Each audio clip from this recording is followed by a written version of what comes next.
Menos Estado é sempre igual a mais liberdade? Eu tô lendo um livro que se chama O Custo dos Direitos. É do Steve Holmes e do Cass Sunstein. Esse aqui. E basicamente ele traz uma reflexão sobre como todos os direitos, até aqueles direitos negativos, custam um valor e precisam ser financiados pelo Estado. Ou seja, são direitos positivos.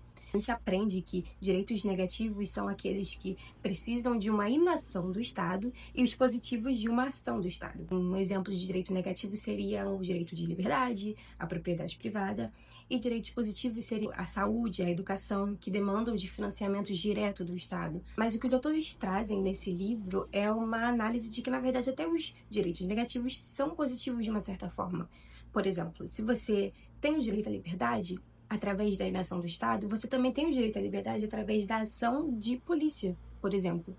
Da mesma forma, o direito à propriedade, se a sua casa for assaltada, de que adianta o seu direito formal à propriedade? Então, você precisa de uma ação do Estado para que ele possa garantir que aquele direito seja protegido e garantido de uma certa forma.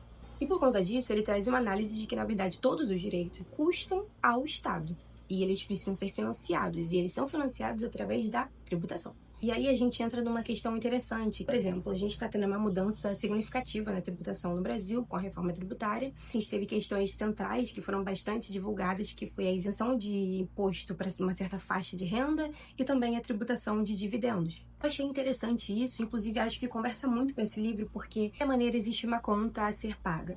Então, se existe uma isenção aqui, com certeza vai ter que haver uma compensação por outro lado. Então a questão em si não é se é certo ou se é errado, mas o porquê ter sido utilizado dessa maneira os recursos públicos. Se todo direito custa dinheiro e esse dinheiro se transforma numa conta para o Estado, que é basicamente financiada pelos contribuintes através da tributação, que a questão que fica no ar, e principalmente no Brasil, no ano de 2026, ano de eleição, por que certos políticos escolhem fazer uso dos recursos públicos de uma forma e outros de outra? Em nome de quê? No final das contas, isso tudo é uma questão de política de fato e de interesse, uma estratégia, na verdade. E existe uma frase nesse livro que eu gostei bastante, e eu vou parafrasear ela.